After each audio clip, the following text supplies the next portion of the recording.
Hello, and welcome to our final journey through the Diamond Sutra. Today we'll explore chapters 25 to 32, the most profound completion teachings of this scripture. Through our previous sessions, we've learned the wisdom of no self and no phenomena, no dwelling and no attainment. Today we'll see how all these teachings come together into ultimate liberation. What we'll cover today contains the most condensed yet complete essence of enlightenment in the Diamond Sutra, especially the famous verse in the final chapter 32.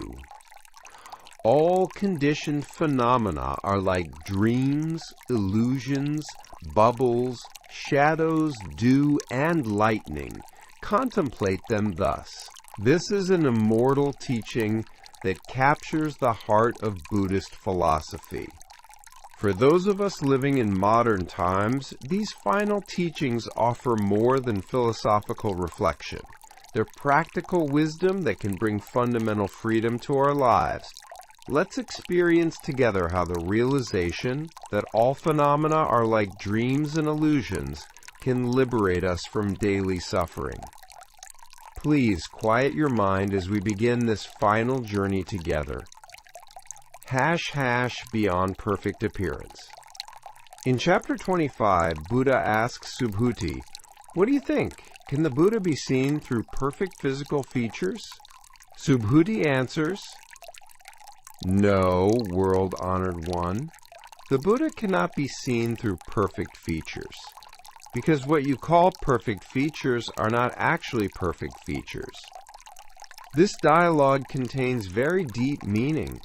Perfect features refers to the complete appearance, Buddha's flawless form. People usually imagine Buddha with a golden body having 32 perfect characteristics.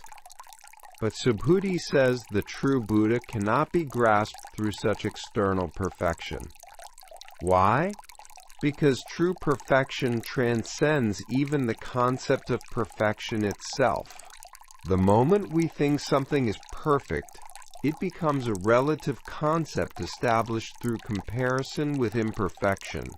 True completeness is an absolute state that transcends the distinction between perfect and imperfect. This calls for fundamental reflection on the perfectionism we pursue in daily life. Many people stress themselves trying to achieve perfect appearance, perfect results, perfect relationships.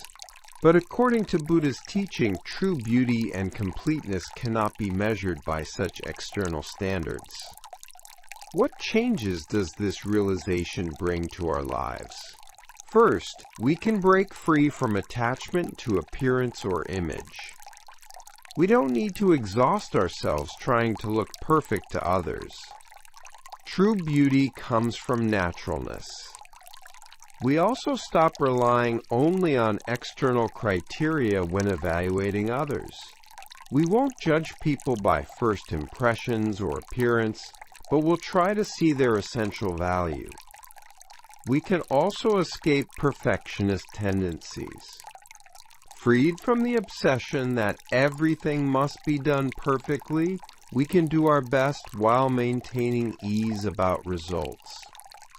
Starting today, gradually let go of efforts to project a perfect image. Your natural, authentic self is already beautiful enough. Don't wear masks to impress others. Live as your true self. # teaching without teaching. Buddha continues, Subhuti, don't think that the Buddha teaches because he has perfect features. Teaching is not teaching. That's why it's called teaching. This contains an even deeper teaching. Buddha doesn't teach because he has a perfect appearance. External perfection and the authenticity of teaching have no relationship. This calls for fundamental reflection on authority. People often judge the value of teaching by the teacher's appearance, position, or reputation. But the true value of teaching lies in the content itself, not in the teacher's external conditions. True teaching doesn't come from words or concepts, but is transmitted through direct experience. What can be explained in words is no longer the complete truth. Like a finger pointing at the moon, all verbal explanations only point to truth. They are not truth itself. What changes does this understanding bring to our communication? First, we value sincerity over words. We realize that no matter how good the words, if there's no heart behind them, they won't be transmitted. We also understand the power of silence. Sometimes quiet presence together provides greater comfort than many words. Just being with someone who's suffering is sometimes enough. Starting today, acknowledge the limits of words. Accept that the most important things cannot be fully expressed in words, and communicate with a sincere heart. Sometimes silence can resonate more deeply than 1,000 words. All particles are not particles. Buddha asks another important question. Subhuti, what do you think? Are there many particles in the universe? Subhuti answers, very many, world-honored one. Buddha says, Subhuti, all particles are not particles. That's why they're called particles.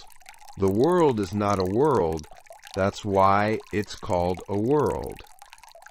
Particles mean the smallest units of matter, similar to atoms or subatomic particles in modern physics. This remarkably aligns with quantum mechanics discoveries. 20th century physics found that atoms aren't indivisible minimum units. They consist of electrons, protons, and neutrons, which are composed of even smaller particles. Furthermore, quantum mechanics showed that even these particles aren't fixed substances. Electrons sometimes behave like particles, sometimes like waves. When unobserved, they exist only as probabilistic wave functions, appearing at specific locations only when observed. These scientific discoveries give deep meaning to our lives.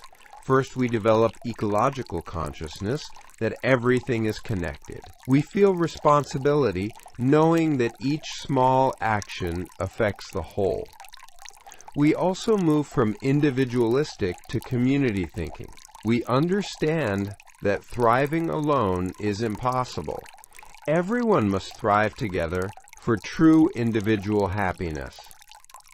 Starting today, view the world with the perspective that everything is connected.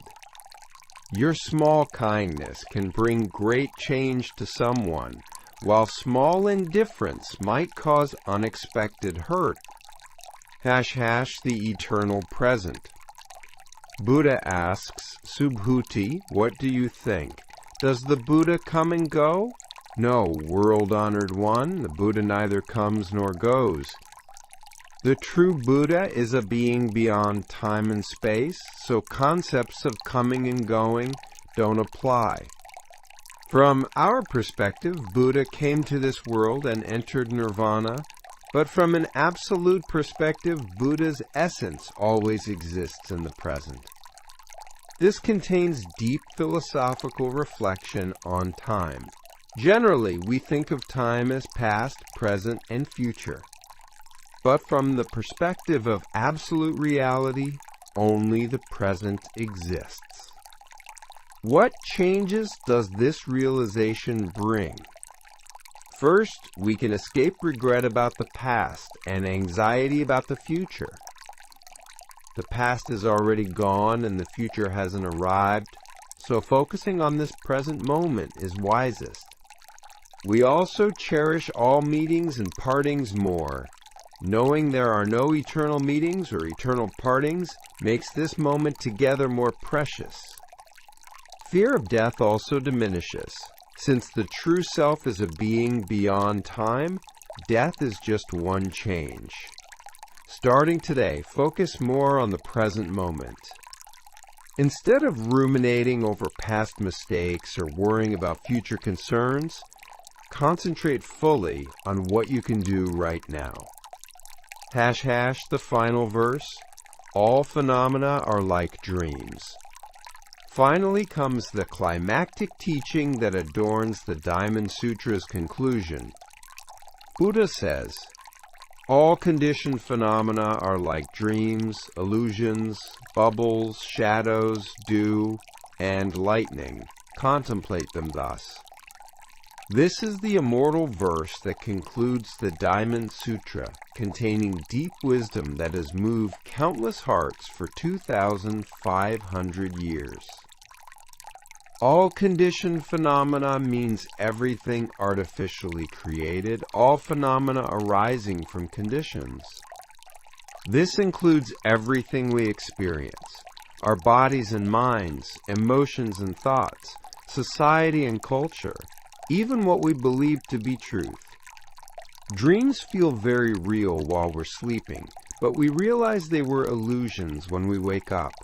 Similarly, everything we experience while awake has dreamlike qualities. Illusions are like magic tricks. They appear to exist, but actually don't. The reality we see and feel might also be illusion created by the limitations of our perception and sensory organs. Bubbles briefly form in water, then quickly disappear, symbolizing the transience of all phenomena. No matter how solid things appear, they change and disappear over time. Shadows need substance to exist, but aren't substance themselves. Phenomena are likewise only shadows of some fundamental reality, not reality itself. Dew forms in the morning, then disappears when the sun rises, showing the impermanence of all phenomena. Even what seems eternal vanishes without trace when conditions change. Lightning briefly illuminates the sky, then quickly disappears, representing the momentary nature of all experience. Joy and sorrow are both momentary like lightning. This perspective doesn't mean nihilism or pessimism. Rather, it's teaching us to live more fully in the present moment and treasure things more by realizing their transience. What message does this verse give our lives? First, we can break free from attachment to everything. When good things happen, knowing they won't last forever keeps us from arrogance. When bad things happen, knowing they too will pass keeps us from despair. We also realize the preciousness of the present moment. If everything is transient, this very moment is most important. Instead of regretting the past or worrying about the future, we should live the present fully. Relationships become more precious too. Knowing our time together isn't eternal makes every moment more meaningful. Instead of fearing we'll part someday, gratitude for being together now grows. Starting today, recall these 6 metaphors in daily life. When angry, think, this emotion is momentary like lightning. When sad, comfort yourself. This sadness will disappear like dew when the sun rises. When something joyful happens, appreciate it. This joy is transient like bubbles, but that makes it more precious. When facing difficulties, console yourself. This too will pass like a dream. Most importantly, this perspective shouldn't lead to cynicism or indifference.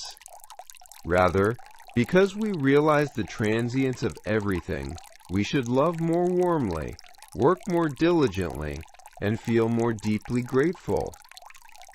## closing today. Today we completed our final journey through the Diamond Sutra. From chapters 25 to 32, we explored true beauty beyond perfect appearance, the eternal present without coming or going, true wholeness, transcending unity, and the ultimate realization that all phenomena are like dreams. May all these teachings become living wisdom in your heart. Reading the Diamond Sutra isn't the end. Practicing its teachings in daily life is the true meaning. I hope your life begins to change bit by bit starting tomorrow. May you gradually cultivate inner freedom not swayed by external conditions, eternal presence not bound by time, integrated perspective embracing parts and wholes, and transcendent wisdom seeing everything as dreamlike. You don't need to be perfect. The Diamond Sutra itself teaches letting go of attachment to perfection. Change little by little, slowly, at your own pace. Please share even small realizations you've felt with people around you. As the Diamond Sutra teaches, spiritual sharing brings greater merit than material sharing. Your small sharing might become the catalyst that changes someone's life. Finally, remember, even the Diamond Sutra's teaching is not the Diamond Sutra. Don't become absolutely attached to any teaching. When crossing a river, you need a boat, but after crossing, you must abandon the boat and continue your journey. Thank you sincerely for sharing this precious time with me today. May the wisdom of the Diamond Sutra become a lamp illuminating your daily life and a key that frees your heart. All conditioned phenomena are like dreams, illusions, bubbles, shadows, dew, and lightning. Contemplate them thus.